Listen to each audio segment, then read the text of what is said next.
მათ ჩამოიყვანეს უკრაინიდან ევრომაიდანის აქტივისტები, ატარებენ ტრენინგებს და მოსამზადებელ სამუშაოებს. ეს ინფორმაცია მედიაშიც მუსირებს.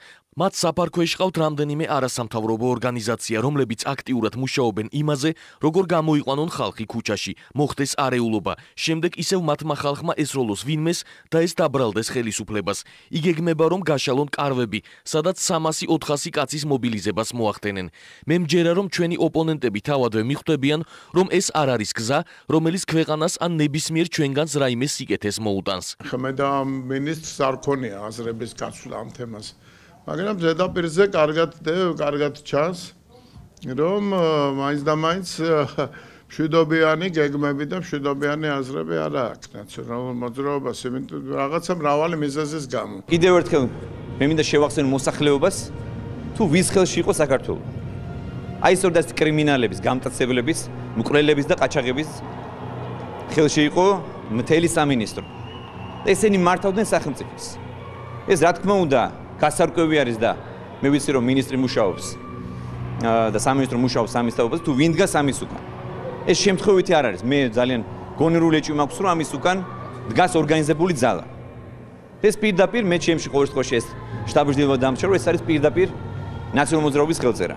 თუმცა ამას რა თქმა უნდა გამოძიება სჭირდება, მაგრამ ეს არის კიდევ ერთხელ ის რაზეც ბატონი ჭიკაიძე საუბრობდა სულაც ერთ-ერთი ვინ არიან ისინი, ვინც ამზადებს სახელმწიფოს წინააღმდეგ უკანონო ფორმით შეთქმულებას თუ სხვადასხვა კანონსაწინააღმდეგო ქმედებას, ეს გამოძიებამ უნდა დაადგინოს. ეს ყველაფერი ორგანიზებული, ეს არის კიდევ ერთხელ მე მინდა შევახსენო საზოგადოებას, ეს არის ის რაზეც ისაუბრა ბატონმა ჭიკაიძე. რა თქმა უნდა, არ გამოირიცხება, რომ მათ შორის იყვნენ ნაციონალური მოძრაობის წევრებიც, ის ადამიანები, რომლებიც სხვადასხვა უკანონო და ძალადობრივ ქმედებებში იყვნენ ჩართული და უკვე არაერთი ფაქტი გვაქვს და უკვე არაერთი განაჩენი. მე მინდა კიდევ ერთხელ გავაფრთხილო ეს ადამიანები, ვინც დგას მათ უკან და ვის ბინძურთავშიც იხარჯება ეს მთელი სისასტიკე და რომელიც იგეგმებოდა წლების განმავლობაში.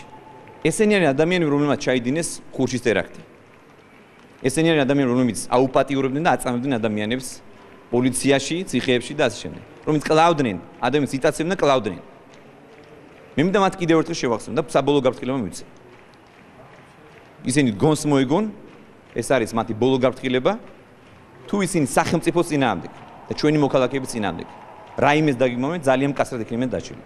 უმკაცრად იქნება ყველა ადამიანი დაჭრილი, ვინც მსგავს პროვოკაციას და მსგავს სიბინძურეს გააკეთებს. დიდი მადლობა. გრძელდება გამოძიება, ხო არ დგას, და სხვათა შორის ეს არის ორგანიზებული დანაშაულის ტიპი, ჯგუფის მიერ ჩადენილი, ხო არ დგას კიდევ უფრო სხვა ორგანიზებული ძალა. აქედან გამომდინარე, ნებისმიერი ლოგიკით ამ ვერსიას თავისი არსებობის საფუძველი აქვს, არსებობს ოპერატიული ინფორმაცია. შესაბამისად, როდესაც ბატონმა მინისტრმა 10 სექტემბერს თავის ინტერვიუში განაცხადა იმის შესახებ, რომ დაიწყო გამოძიება, რა თქმა უნდა, არის სიმართლე და ეს გამოძიება დღესაც მიმდინარეობს და აუცილებლად საზოგადოებას როგორც კი იქნება გამოხლით მიმდინარეობს ამ გამოძიების ფარგლებში, საჯაროდ მოვახსენებთ სისხლის სამართლის კოდექსის 315 მუხლი. ჩვენი ყურადღება მიიპყრო იმ ფაქტმა, რომ ვრცელდება ინფორმაცია, თითქოს საქართველოს შინაგან საქმეთა სამინისტრომ დაიწყო სისხლის სამართლებრივი პროცედურები ერთიანი ნაციონალური მოძრაობის წინააღმდეგ სისხლის სამართლის კოდექსის 315 მუხლით, რომელიც გულისხმობს შეთქმულებას ან ამბოხებას საქართველოს კონსტიტუციური წყობილების ძალადობით შესაცვლელად.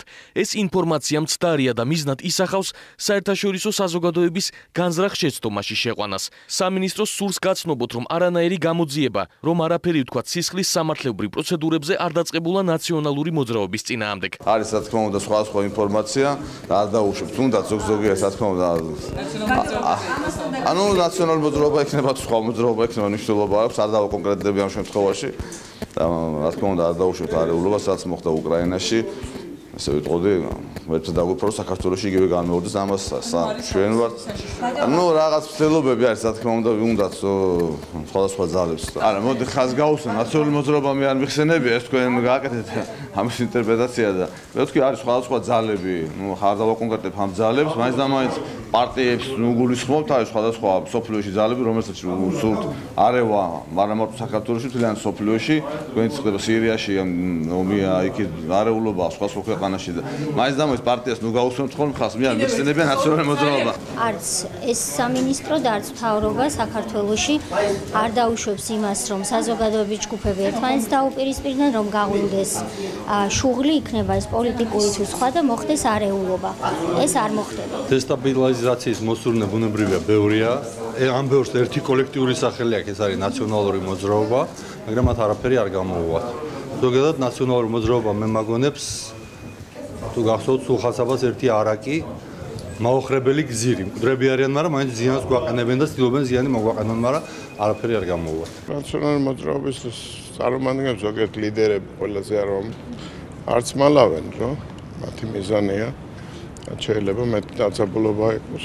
სააკაშვილის განცხადებები მოვიგონოთ რამოდენიმეჯერ, რომ ჩვენ ვერ დაველოდებით არჩევნებს და ასე შემდეგ. ეს ბევრჯერ იყო, მათ შორის რუსთავი 2-ის ეთერშიც გააკეთა საკმაოდ ვრცელი კომენტარი ამასთან დაკავშირებით, ისე რომ სიახლე არაფერი არ არის. შინაგან საქმეთა მინისტრი მოვიდეს პარლამენტში იმისთვის, რომ ნაციონალურ მოძრაობას მოუყვეს მათი ზრახვებისა და მავნებლური მოქმედებების შესახებ, მე მგონია, რომ ძალიან არასერიოზული. ამისთვის მინისტრები არ დადიან პარლამენტში. რაც შეეხება იმას ნაციონალურ მოძრაობას რა შეუძლია და რა არა, ნაციონალური მოძრაობა არ არის უძლური მოძრაობა და თუ მოინდომებს ბევრი რამ შეუძლია, რაც მართალია. მე მომწონს ძალიან, ესე იგი ხა ეს თქვენ არ გეხებათ, მაგრამ რუსთავი 2-ს ასეთი განცხადების დროს პირდაპირ ნაციონალური მოძრაობა რო ახსენდება ხოლმე, იმიტომ რომ ქვეცნობიერად როგორც ჩანს ფიქრობენ, რომ ეს საფრთხე მათგან უნდა მოდიოდეს, მაგრამ სამწუხაროდ ჩვენს ქვეყანას გაცილებით უფრო სერიოზული პრობლემები აქვს მისი გეოგრაფიიდან გამომდინარე, ვიდრე ერთი ნაციონალური მოძრაობა.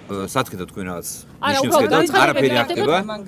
ეს არის ძალიან გთხოვთ რომ არათუ განცხადება არ გეთებულა ისეთი ზოგადად საუბარი იყო იმაზე რომ ვიღაცა შეიძლება სურდეს რაღაც გაკეთება, მაგრამ ის ვიღაც ძალიან მკაცრად დაისჯება თუ ვინმე რამეს გაბედავს და რამეს გადაწყვეტავს. ეს არ ვიცი ვინც არ უნდა იყოს, ზოგადად გეუბნები.